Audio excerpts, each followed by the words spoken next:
มื้อนี้มาอัปเดตน้ำทางลงบ้านนาฮีแล้วก็อัปเดตในการปฏิบัติหน้าที่ของชาวบ้านนาฮีถือว่าทุกๆปีเพื่อนต้องได้ปฏิบัติเวียกงานหน้าที่เวียกงานถือว่ามื้อนี้เป็นมื้อวันที่อย่างเหรอบอกวันที่อย่างมื้อนี้วันที่19 เดือน 7 ปี 2026ถือว่าชาวบ้านนาฮีนี่เพิ่นได้เปิดนำสายคิวเปิดบริการเนาะเปิดบริการใส่เรือข้ามไปข้ามมาอยู่ที่ท่าน้ำบ้านนาฮีเด้อพี่น้องเด้อนี่คือว่าท่านใดที่อยากไปไหว้พระไหว้เจ้าไหว้พระไหว้เจ้าไหว้ทัดไหว้ธรรมแก้บะแก้บนมาถือว่ามาได้ยามผลนี่เพิ่นก็หาเริ่มเปิดมื้อนี้ล่ะแต่ว่าเพิ่นก็สิเริ่มเปิดไปเรื่อยๆจนฮอดยามแรงพุ่นล่ะเนาะเจ้าลดจากความได้จนเฮ็ดขัวเจ้าได้เฮ็ดขัวว่าฉันเอาบัดนี้บอกค่าบริการ FC เพิ่นแน่ค่าบริการเดินเรือนี่ข้ามเรือนี่มีถ้าว่าเท่าคนเท่าใด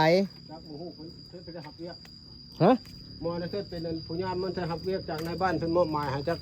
เท่าใดบ่ฮู้ยังบ่ฮู้นำเขาได้ไปกับเท่าใดเขานอนมีรถจักรไปทุกคนไปกับบอกนะให้ FC เพิ่นได้ฮู้แน่เท่าคนละนี่เท่าใดถ้าคนทนนอกมาเนาะถ้าว่าคนต่างเมืองต่างแขวงมาเพิ่นจะข้ามไปภาคพุ่นน่ะเท่าคนผู้นึงต่อจักพัน10,000เนาะผู้นึงแล้วทางรถพร้อมเด้รถไปกับ50ไปกับ50ถ้าไปละบ่กลับละ25ถ้าว่าผู้ที่มาบ้านอื่นเมืองไก่อยากข้ามไปไหว้ทาสไหว้เจ้าอยู่บ้านนี้ทั้งรถทั้งคนถือว่า50,000ไปครับโอเคโอ้แล้วเป็นเครื่องเป็นคอไม่ยังถ้ามีกะไล่ต่างหากบอกนี่ตัวอย่างว่ามันหลายนี่ตัวอย่างว่าเพิ่นถือเครื่องมาอยากบริจาคเด้เอากันนึงนะแบบโบแมนสินค้าว่าท่านซะสินค้าก็เขาก็เอาในนึงหรือว่าเพิ่นอยากเอามาบูชาทาสบ่หรือว่าอยากเอามาบริจาคบ้านนะฮีแม่นนะก็บางทีเพิ่นก็อาจจะบ่เอาก็เป็นอันถ้าเพิ่นเอามาบริจาคบ้านเนาะเขาเอานี่ลงมาอยู่โอเคตามนั้นพี่น้องเอ้ยโพอันนี้มาส่งปุ๋ยให้เพิ่นเลยแล้วก็ถือว่าเป็นการมาอัปเดตเลยแอร์สวยกำลังแบกอันนี้แอร์สวยใกล้บ้านไก่ต่างเมืองต่างแขวงไปจากมาหาสู่สะดวกสบายแล้วมาได้อันนี้แอร์ทิดกงอันนี้บอกว่าเป็นยำตกเลยเฮือเพิ่นกับมักใหญ่เขาแก่ประจำวัดอันนี้ถ้าผู้ใดฮ้อนบ้านนี้เด้อพี่น้องแนะนำให้มาบ้านฮีมีแต่แอร์กับแอร์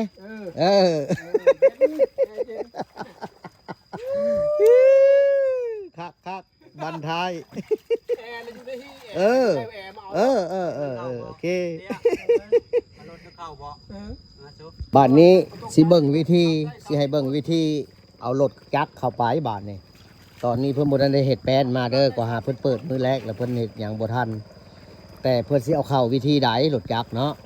ถ้าผู้ใดที่ว่าเอารถจักรมาอย่าเอาไปพักผู้เลยจ้ะเสียชี้ให้เบิ่งว่าเพิ่นสิเอาทั้งหลังเข้าบ่หรือทั้งหน้าเข้าวิธีเอานกเขาเฮือแล้วเอาก้นเขาคันวิธีควายเขาส่วนเอาหัวเขาเขาทั้งหัวโอ้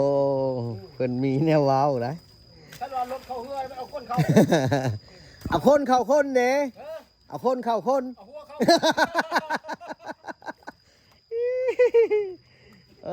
แบบนั้นเนาะหัวกลางอ๋อตัวแอร์หัวคักแท้แอร์ทิดกงหัวคักขนาดเดอันนี้แหละพี่น้องเอ้ยเอารถข้ามล่ะแบบนี้เอารถใส่เฮือบ่แม่นเอารถข้ามอีที่เอารถใส่เฮือแล้วถือเอาถอยหลังเข้าไปเวลาฮอดพักพูดแล้วแม่นเอาขับออกไปเลยสบายเอาถือว่าผู้ใดอยากไปอยากมาอยากไปบ้านนาฮีเด้อพี่น้องเด้อ ถือว่ามื้อนี้เป็นมื้อวันที่19เดือน7ปี2026ถือว่าเพิ่นเปิดนำใช้บริการเรือทางสาบานฮีเพิ่นเรือบางย้ายพี่น้องเผื่อมาได้เนาะรถจักรรถล่างเอาข้ามไปได้ไปบูส้มบูซาไปไหว้พระธาตุเกศแก้วไปขอพรแล้วแต่นี่โอ้ยพี่น้องคัก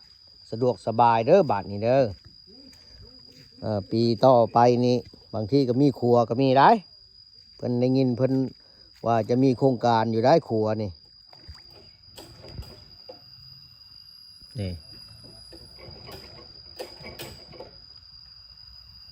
จักกระติดบ่ได้บัดนี้จักก็เป็นจักรวมบ้านเพิ่นหั่นล่ะทั้งเมืองพุ่นละเอามาให้